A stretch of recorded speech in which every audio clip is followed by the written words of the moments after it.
Bueno, somos el grupo número 5. El tema que nos tocó es procesos de fraccionamiento industrial, corte de maderas. Para este TP vamos a hacer una introducción, primero hablando un poco sobre la madera, las partes del tronco y sus características, la clasificación de las maderas y los puntos que hay que tener en cuenta antes de cortar. Después vamos a continuar con los tipos de cortes más comunes y las deformaciones que puede sufrir la madera según el corte que realicemos. Por último, vamos a hablar de la definición de optimización de corte y los métodos que existen para generar la menor cantidad de desperdicios. La madera es uno de los materiales más utilizados a nivel mundial por su versatilidad. Incluso dentro del tronco podemos encontrar diferentes características dependiendo de qué parte extraigamos la pieza que necesitamos. El tronco se divide en 5 partes. Por un lado, la corteza, que es la capa más externa, y es la encargada de proteger todas las capas interiores. De esta parte no se suele extraer piezas enteras por su fragilidad, a menos que sean para decoración, pero sí se suele utilizar mucho para realizar otros compuestos. Luego de la corteza, la segunda capa más externa es el cambium, que es la encargada de generar las células que ayudan al crecimiento del árbol, y a partir de esta capa se comienza a generar la albura.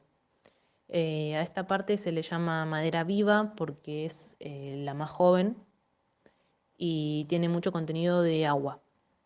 Tiene bajo contenido en lignina.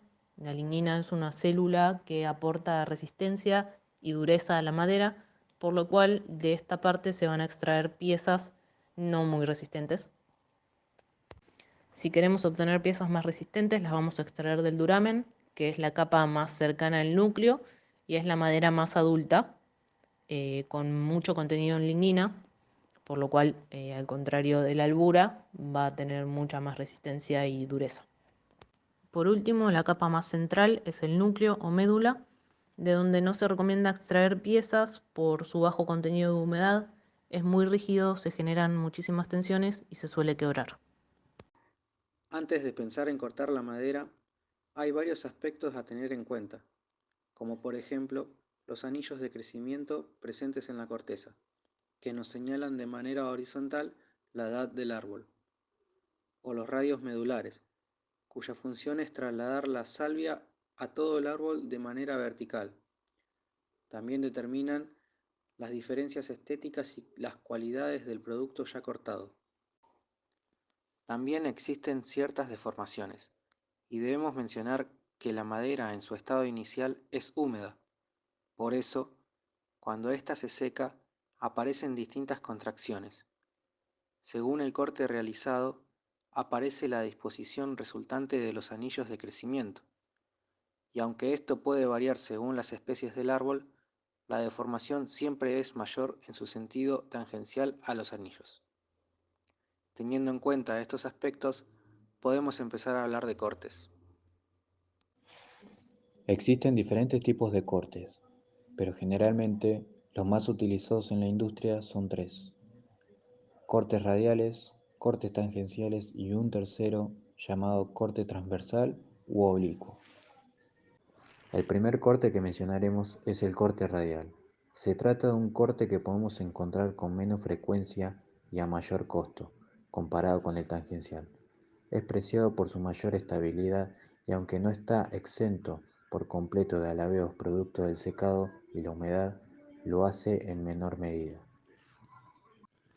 El corte radial se realiza en paralelo al eje longitudinal de la pieza de madera, paralelo al radio de la madera y de forma perpendicular a los anillos de crecimiento. A partir de este corte se obtienen piezas de madera de grano visible y gran brillo, muy fuertes y con poca deformación.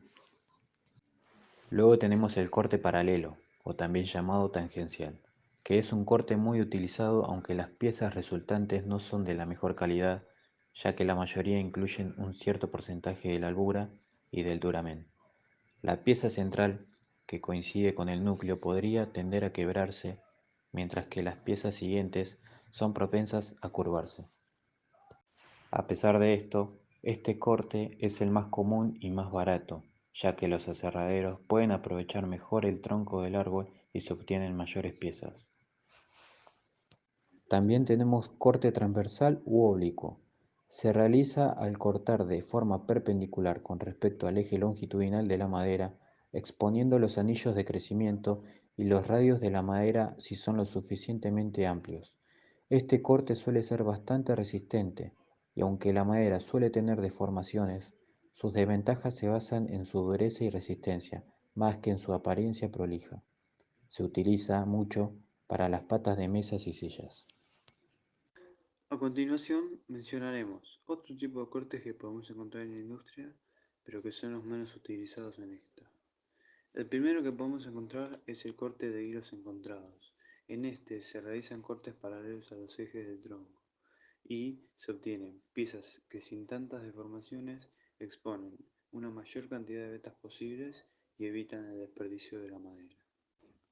Siguiendo con los cortes, tenemos el corte de hilo paralelo o hilos paralelos. Este es similar al corte paralelo.